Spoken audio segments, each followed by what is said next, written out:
Entonces, el día de hoy vamos a hacer la charla sobre preguntas y respuestas sobre los problemas de voz. Soy la licenciada tecnóloga médica en terapia, audición, voz y lenguaje, Olga Brigitte Celuque. Ya, entonces vamos a empezar con qué es la voz. ¿Ya? La voz es el resultado de la vibración de las cuerdas vocales. Entonces, para que se dé el sonido que nosotros emitimos, fluye el aire a través de las cuerdas y es así como el sonido sale, ¿no? Las cuerditas vocales tienen que hacer un cierto impacto y de acuerdo a ello es que empezamos a emitir sonido. ¿Ya? Ahora, ¿qué son los problemas de voz? ¿Ya? Los problemas de voz son todos aquellos que afectan a nivel de cuerda vocal, es decir, que nos generan distintos síntomas. Muy bien. Como cuáles son los problemas que nosotros podemos ver a nivel de exámenes endoscópicos o videolaringoscopías. Son los nódulos vocales, que los podemos observar por aquí, ¿ya? Son también los pólipos en cuerda vocal, ¿no? Que es esta la lesión inflamatoria. Está el edema de Reinke, ¿no? Que justo se proyecta en la zona de Reinke, en donde se acumula líquido por inflamación, ¿ya? Lo que genera que la mucosa, al ser más amplia, ¿no? Genere una voz más ronca. Y por último, los pólipos o quistes, ¿ya? Los quistes serosos. Entonces, pueden observar que los nódulos son bilaterales, a diferencia de los pólipos que usualmente vienen unilaterales, pero hay casos en donde se aparecen en las dos cuerditas vocales, ¿no?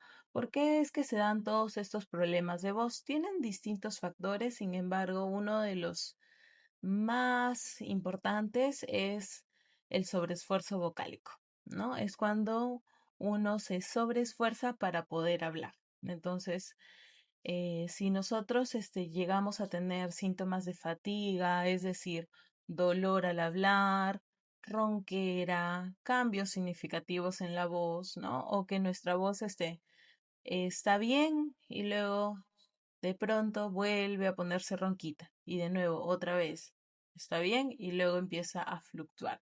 Entonces, todos estos cambios en la voz ya nos dan un indicio de que está habiendo mucho sobreesfuerzo vocal.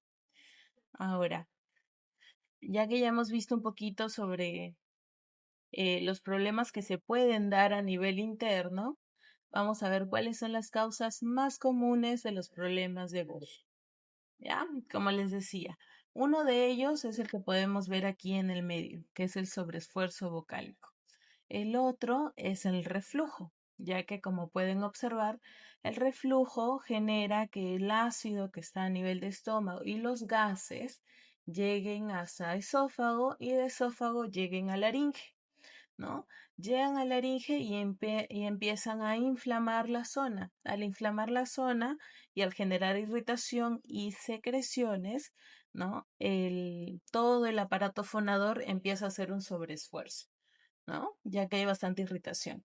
Otra de las causas comunes son las enfermedades respiratorias, las alergias, ¿no? Las famosas alergias, rinitis crónicas, ¿ya? Y también el consumo de alcohol, de tabaco, también pueden generar cambios significativos en la voz, ya que generan resequedad de mucosa y al generar esta sequedad hacen que el pliegue trabaje con mayor esfuerzo.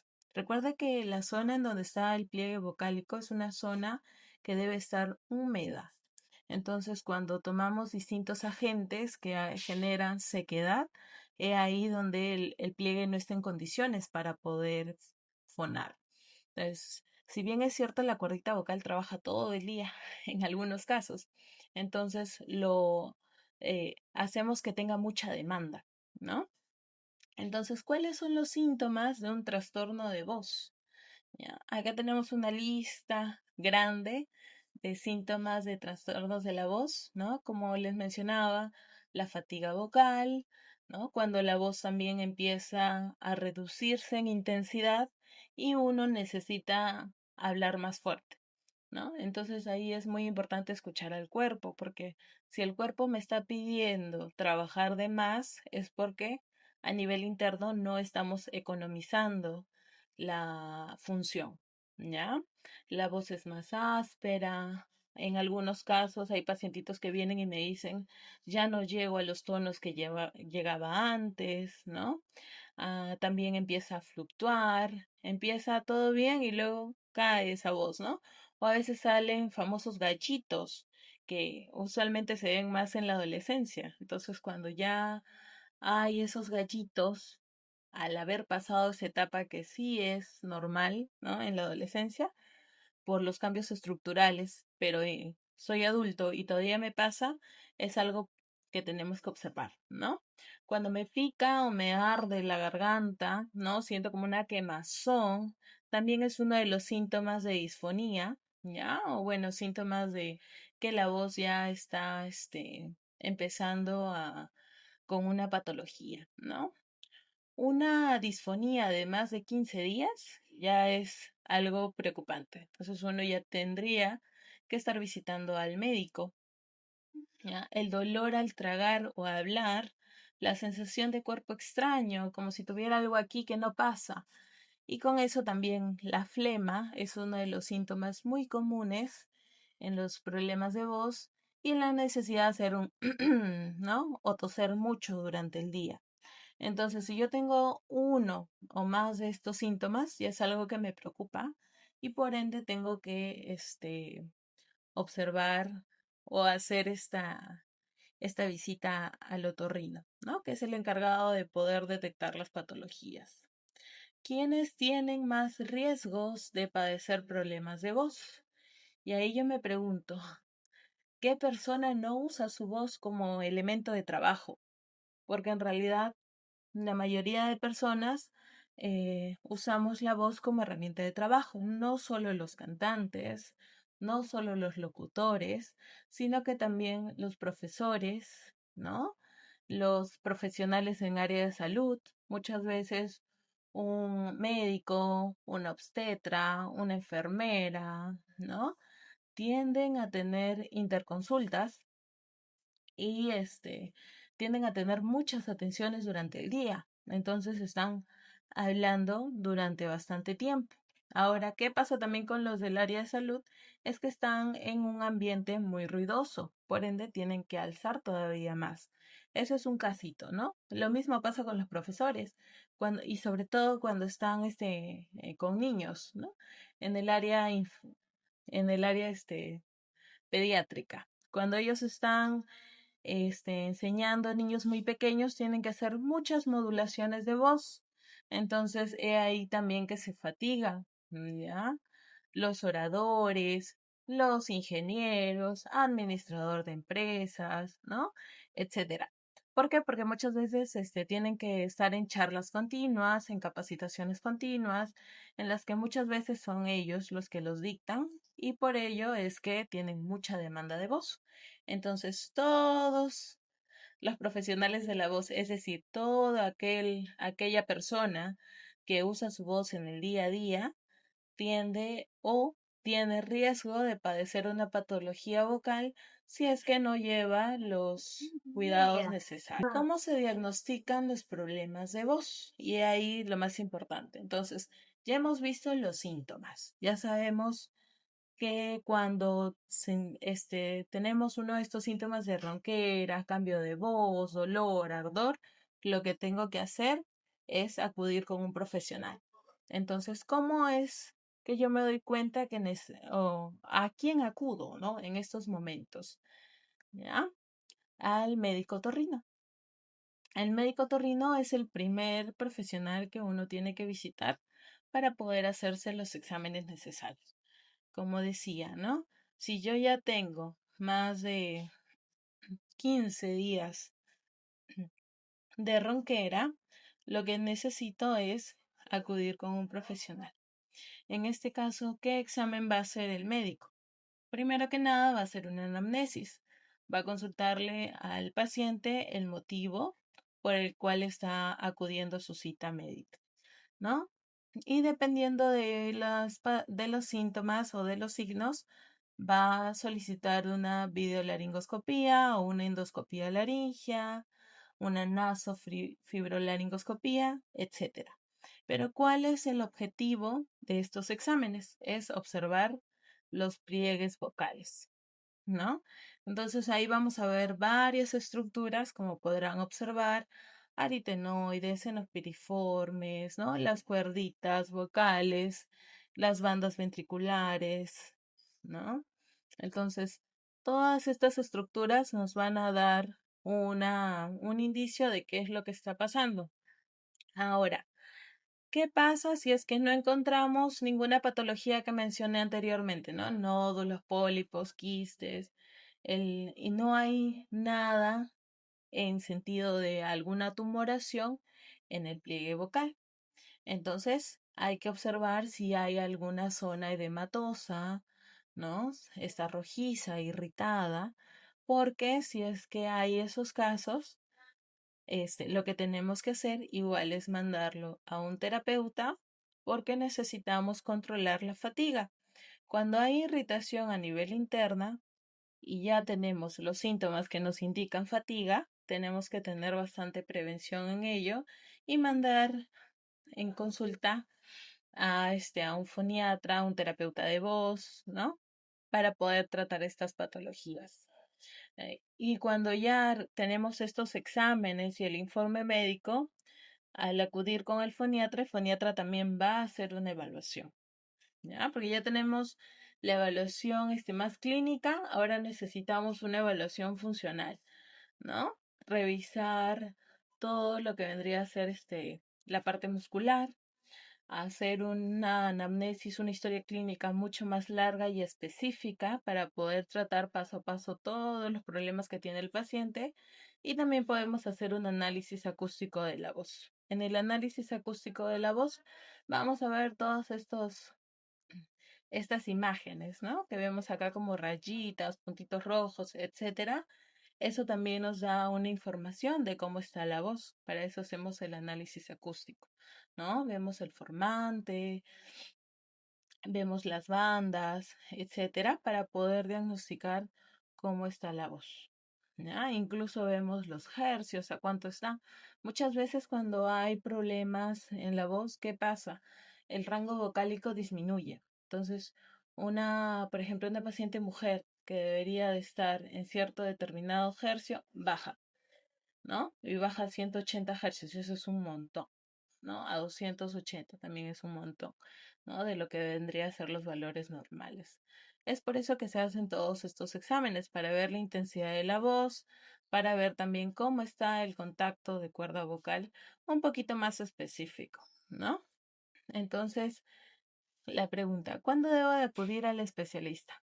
Como les comentaba, ¿no? Si la ronquera dura más de 15 días, si hay dolor o cambios en la voz sin causa aparente y si la voz se pierde frecuentemente. O sea, por ejemplo, cambia el clima y mi voz empieza a poner ronquita. Y algunas personas lo toman como algo normal. No es normal. No es normal. En realidad, ya nuestro cuerpo nos está avisando de que algo no está trabajando bien. ¿Ya? Lo ideal es que la voz se mantenga constante. Entonces, por eso es que tenemos que estar muy atentos. ¿Ya? ¿Y qué puedo hacer para cuidar mi voz? ¿Ya?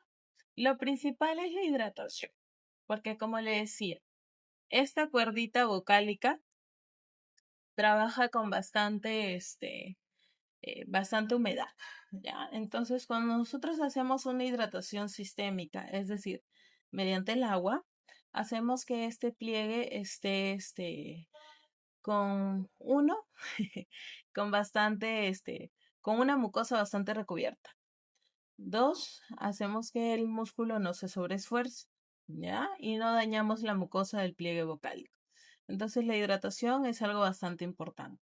Tenemos que evitar hábitos como el tabaco, el alcohol, ¿ya? Porque al generar resequedad genera mayor riesgo de lesiones, ¿ya?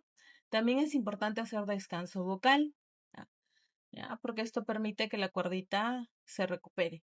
Ahora, La mucosa del pliegue vocal necesita 12 horas para recuperarse y a veces uno no duerme ni 8, imagínense.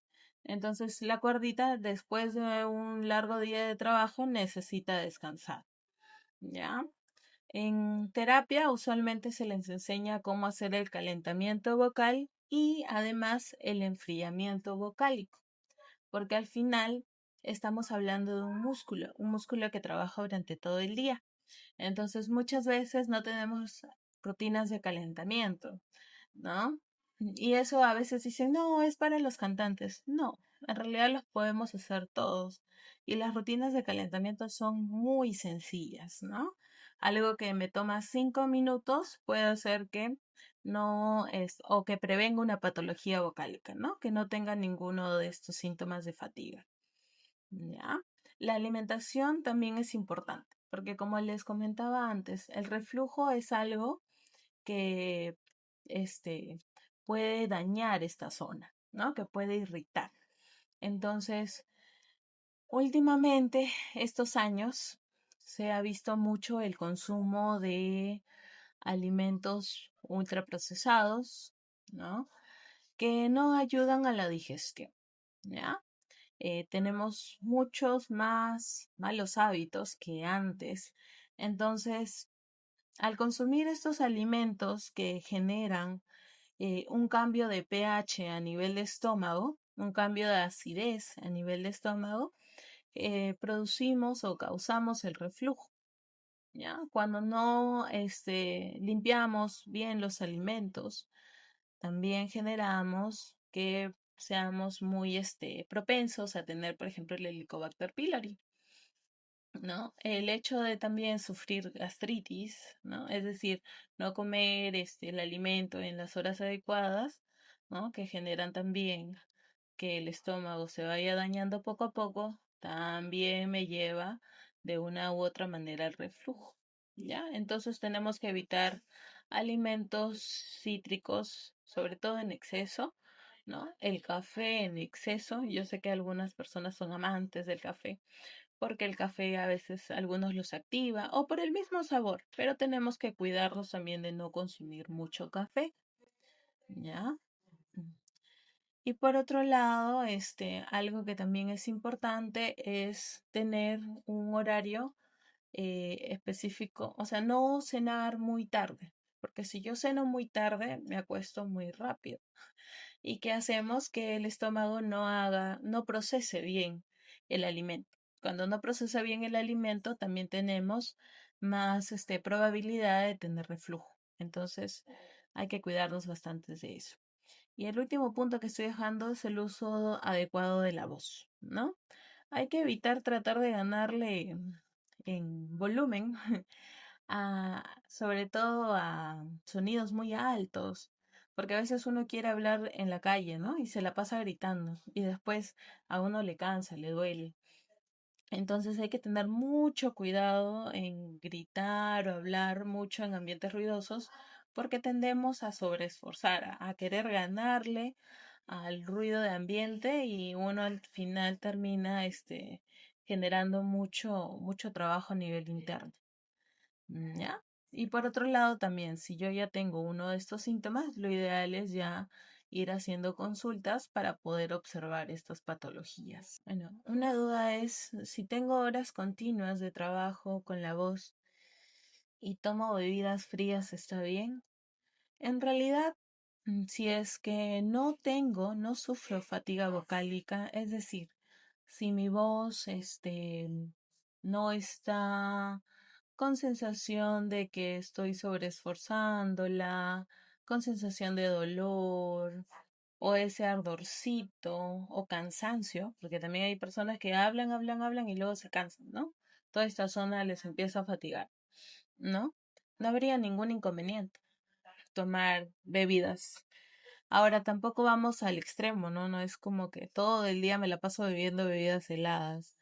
Eh, lo ideal es tomarlo a temperatura ambiente, ¿ya? Cuando el clima está muy frío, tibias. ¿Por qué? Porque el cuerpo ya está en esa temperatura, entonces no generamos tantos cambios de temperatura. Ahora, si es que a mí, por ejemplo, los cambios de temperatura me molestan, ya sería algo de lo cual me tendría que preocupar, porque ya hay indicios de sensibilidad a nivel laringio, lo cual no debería ser algo normalizado, ¿no? Ahora, otra pregunta es, ¿cuál es el procedimiento de atención si tengo cambios en mi voz? Lo ideal es primero acudir con un otorrino, hacerse los exámenes previos, ¿no? Es decir, tanto la consulta con el otorrino como la videolaringoscopía en caso el médico lo solicite, ¿ya? Y luego de eso es que tengo que acudir con un terapeuta de voz. Ese es el camino adecuado. Entonces, primero me evalúa el doctor y luego me evalúa mi terapeuta de voz. Luego de la evaluación es que se programa el plan de tratamiento de acuerdo a los signos y síntomas, ¿no? Y todo el comportamiento que se tiene que modificar. ¿No? Otra pregunta que me hacen es, tengo un familiar que siempre habló ronca. ¿Eso es normal? No. En realidad, si es que desde pequeños presentaban disfonías, lo ideal hubiera sido hacerse un control con el médico otorrino para evaluar qué es lo que está pasando con la estructura. Entonces, hay patologías congénitas de nacimiento.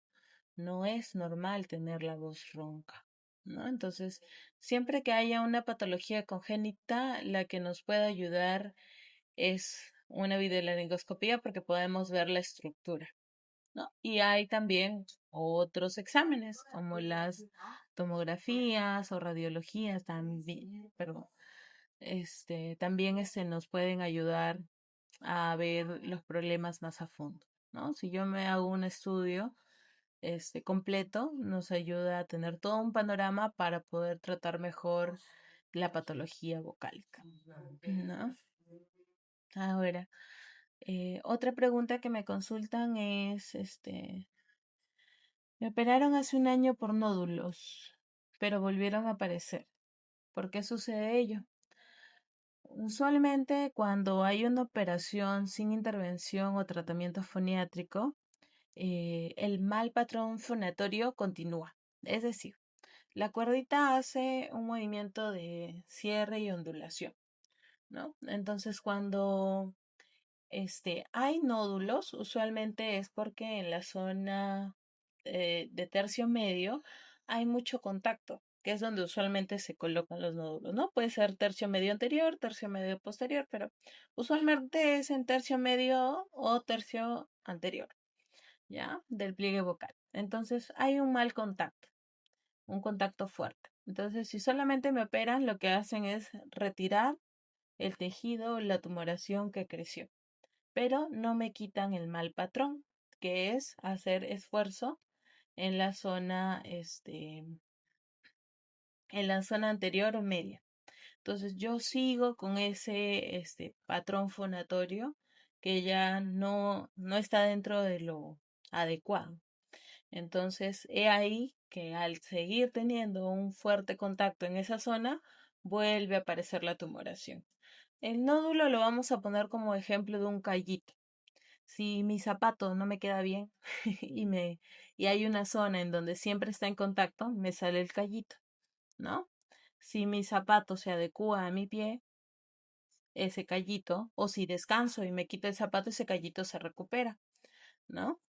Pero si yo vuelvo a ponerme un zapato que me aprieta, va a volver a salir, ¿no? Lo mismo para el nódulo, ¿no? Si yo sigo con un mal contacto en cuerda vocal, hago eh, mucho esfuerzo en una zona, vuelve a salir la tumoración porque es un tejido que se inflama y vuelve a aparecer, ¿no? Otra pregunta, perdón. A mi abuelita le diagnosticaron con disfagia, pero también su cambio de voz se apagó, se hizo más baja y grave. ¿Eso es normal por la edad? No necesariamente. O sea, si tengo solamente esa información, lo ideal sería poder ver una videolaringoscopía, porque Si ya está con problemas de disfagia, es decir, problemas para la hora de pasar alimentos, lo ideal sería observar primero la estructura desde adentro con una videofluorolaringoscopía, es decir, un examen para observar cómo está pasando la comida, o una videolaringoscopía que nos permite ver las estructuras, recién estaríamos seguros de qué es lo que está sucediendo. Si bien es cierto, existen casos en donde los adultos mayores se les baja el volumen de la voz porque también existe el, se podría decir, la pérdida de tono del músculo, es algo que se podría controlar, ¿no? A ver, dice, yo soy cantante. Me he sobreesforzado con unas notas, estoy con dolor en mi laringe y si inicio terapia de voz, ¿en cuánto tiempo puedo volver a cantar? Bueno, en realidad depende. Depende de cómo el cuerpo se adapta. O bueno, más que se adapta, va trabajando en terapia. ¿Ya? Sí he tenido ese tipo de consultas en en la evaluación, etcétera. Sin embargo, tenemos que ver mucho el proceso de cada paciente. Hay algunos pacientes que quieren cantar al mes. Y si bien es cierto, nosotros podemos ayudar porque tampoco hay personas que obviamente que por el trabajo necesitan usar la voz, hay que tener ciertas limitaciones. Tampoco te voy a decir rechaza todos tus trabajos, no, no, pero se tiene que llegar a un punto medio para poder ayudar a que el paciente avance y a la vez no tenga ninguna molestia en la voz o que no se genere una fatiga crónica tampoco, ¿no? Otra pregunta es, ¿qué tanto afecta la rinitis a mi cambio de voz? ¿Puedo hacer terapia estando con gripe? Ahora, rinitis y gripe son cosas distintas. La rinitis alérgica es un problema respiratorio, o sea, es un problema en cornetes muchas veces, ¿no? Entonces, eso se trabaja con el otorrino para poder hacer tratamiento. Entonces, cuando hay casos de rinitis, hay un goteo nasal anterior y un goteo nasal posterior que genera que se vayan acumulando secreciones a nivel de cuerda vocal. Entonces, el paciente con rinitis puede llevar terapia, pero a la vez sería bueno controlar la rinitis siempre. Ahora, la gripe es otro tipo de proceso, ¿ya? Es un proceso ya sea viral o bacteriano, el cual sí necesita cierto descanso, se podría decir, porque necesita que pase por su proceso mismo, fisiopatológico, para que pueda desinflamar correctamente y ahí llevar terapia. Pero son cosas, dos cositas distintas, ¿no? A ver, otra duda es, ¿hacer la terapia de voz es lo mismo que hacer terapia física? No. Lo que pasa es que terapia física estamos hablando de otro grupo de músculos. No estamos hablando de, de la cuerda vocal, ¿no? Este, si yo me estiro, no estoy trabajando mi cuerda vocal. Entonces, la terapia de voz y la terapia física son completamente distintas. Es como si me dijeran, si yo toco mi pie, trabajo mi boca. No. Entonces, tenemos que diferenciar en eso bastante y también eh, ver con qué profesional me estoy atendiendo, ¿no? El terapeuta físico trabaja el tema respiratorio, sí. Entonces, si un paciente tiene alguna enfermedad respiratoria y aparte tiene el tema de la disfonía, tendría que estar viéndonos a los dos, tanto para terapia respiratoria como para terapia de voz. En sí, sí son complementarias, pero no son lo mismo el trabajo que hay dentro de, ¿no? Ok, a ver.